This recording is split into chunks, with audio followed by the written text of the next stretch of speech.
My beloved brethren, most respected elders, mothers and sisters. So in the second year after Hijrah, so after the Prophet ﷺ migrated from Mecca to Medina, 2 years after that, Allah Rabbul Izzah blessed us with this gift of Ramadan. The month was existing long before that, but Allah Rabbul Izzah blessed us by making it compulsory upon us to fast the month of Ramadan.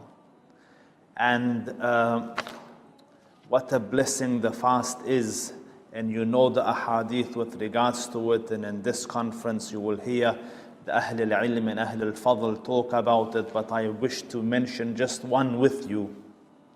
The Prophet ﷺ informs us, "Man sama yawman fi sabilillah." Whoever fasts a single day in the path of Allah, either in the path of Allah or in the obedience of Allah.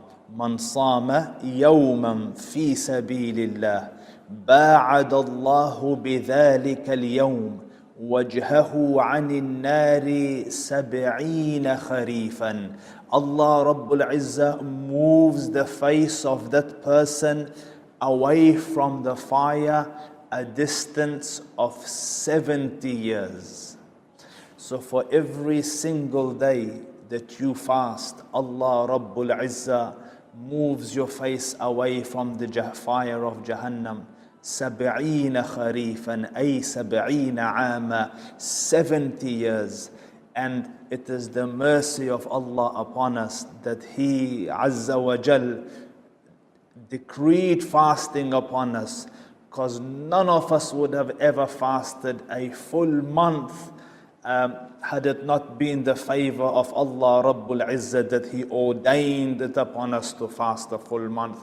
So just one of the rewards of this fast, for every single day, imagine out of His infinite mercy and grace, Allah Rabbul Izzah moves your face away from the fire a distance of 70 years. So this blessing Allah Rabbul Izzah ordained upon us in the second year after Hijrah, where the verses came that fasting has been prescribed upon you as it was to the nations before you. Now an interesting thing happens, so just visualize. The Sahaba, it is their first month of fast. So you can imagine the Rasul is in Salah, Qiyam is there, Siyam is there, I'tikaf is there, company of the righteous are there, food and drink of iftar and suhoor are there. This is the environment that we know about Ramadan. But in the second year of Hijrah, in this month of Ramadan, on the 12th day in particular, something happened.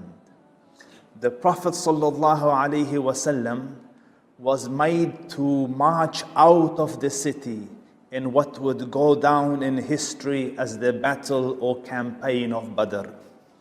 So now the fast is there, the month of blessing is there, but the believers have been given another challenge, the challenge of having to face an adversary in the middle of the month of fasting. So they marched out, the Prophet ﷺ and the companions, and they marched out on the 12th of Ramadan. 12th they were marching, 13th, 14th, 15th, 16th they arrived at the wells of Badr. On the 17th day was the confrontation. So they marched 150 kilometers. Think about it, dear ones. Difficulty. And the Rasul shared his camel with 2 others. So 3 people per 1 camel, covering a distance of 150 kilometers. Each person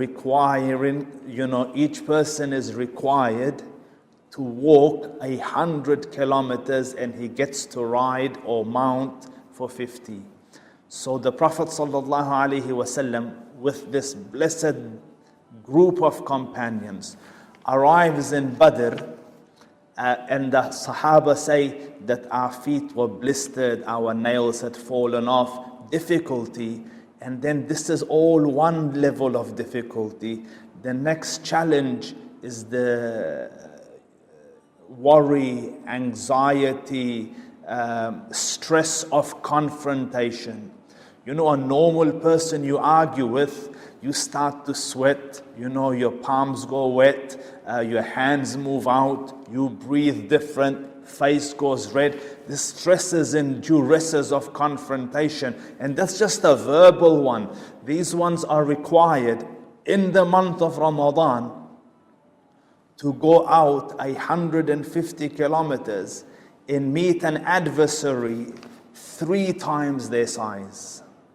But this is not an analysis of the campaign of Badr, but rather I want to highlight just one thing. The Muslims were given a challenge, a hurdle was placed in their path, a difficulty they had to overcome. And the rule in this religion is, as the difficulty increases, so does the reward.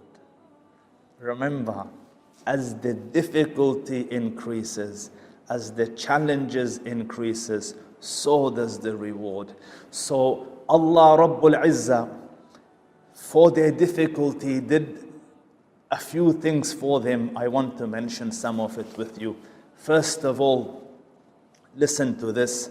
Allah Rabbul Izzah tells the Prophet sallallahu alaihi wasallam, إِذْ تَقُولُ لِلْمُؤْمِنِينَ أَلَنْ يَكْفِيَكُمْ أَنْ يُمِدَّكُمْ رَبُّكُمْ بِثَلَاثَةِ آلَافٍ مِّنَ الْمَلَائِكَةِ مُنْزَلِينَ. Wouldn't not be sufficient for you that Allah Rabbul Izzah send down 3,000 angels in support of you? And then Allah Rabbul Izzah says, بَلَى إِن تَصْبِرُوا وَتَتَّقُوا وَيَأْتُوكُم مِّن فَوْرِهِمْ هَذَا يُمْدِدْكُمْ رَبُّكُمْ بِخَمْسَةِ آلَافٍ مِّنَ الْمَلَائِكَةِ مُسَوِّمِينَ وَمَا جَعَلَهُ اللَّهُ إِلَّا بُشْرَى لَكُمْ وَلِتَطْمَئِنَّ قُلُوبُكُمْ بِهِ وَمَا النَّصْرُ إِلَّا مِنْ عِنْدِ اللَّهِ. Allah Rabbul Izzah tells His Prophet in the middle of the campaign, tell the believers, would it not suffice you that Allah Rabbul Izzah sent for you 3,000 angels to stand by you, support you, aid you, honor you, protect you? And then Allah Rabbul Izzah, out of His infinite grace and mercy, increases it by another 5,000 and then gives the reason. وَمَا جَعَلَهُ اللَّهُ إِلَّا بُشْرَى لَكُمْ. We give this to you as a glad tiding, as a happy news, because your hearts are stressed, you're under duress, you're under difficulty, maybe negative thoughts are going through your mind. Relax, take it easy, be of good cheer. Angels have come to support you. And then Allah Rabbul Izzah says, وَمَا النَّصْرُ إِلَّا مِنْ عِنْدِ اللَّهِ. But victory is from me. I didn't need to send the angels. I have only sent them out of my kindness and favor and acknowledgement of you, so that your hearts could be reassured and that you could have happiness and that you could have reassurance. So dear ones, that was the Muslims that had to face an extra challenge in their Ramadan in Badr. So now 2020 Ramadan has come in an environment which seems that it will be our Ramadan in a pandemic, in a COVID-19 environment. And naturally you see around, people are stressed, worried, especially for the elderly and their families, that my father, my mother, my grandfather, my grandmother not be afflicted with this illness, so that they are not in isolation and they're not in quarantine and we can't even visit. And Allah forbid, if the qadr of Allah befall them and they die, it is even difficult to go to their graveyards and do the wajib there. So I am thinking, the Lord that gave the reassurance to the Muslims of Badr, do you think He would have forgotten to give you reassurance, you who are about to go through a difficulty in the same month of Ramadan? No, dear ones, listen, here's the glad tidings on the tongue of the Rasul sallallahu alayhi wasallam for me and you in this environment, in this Ramadan like no other. Listen to the qawl of our mother Aisha radiyallahu tabaraka wa ta'ala anha. She says, سألت الرسول صلى الله عليه وسلم عن الطاعون. I asked the Prophet sallallahu alayhi wasallam with regards to pandemics. Pandemics in which excessive amount of people die. So the Prophet sallallahu alayhi wasallam informed her, أنه كان عذابا يبعثه الله تعالى على من يشاء. These pandemics, these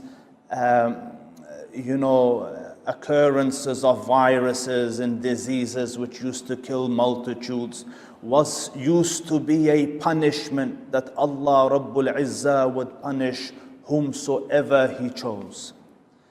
فَجَعَلَهُ اللَّهُ تَعَالَى رَحْمَةً لِلْمُؤْمِنِينَ. But for this nation, Allah Rabbul Izzah changed it to a mercy for you. Listen, dear ones, the glad tidings.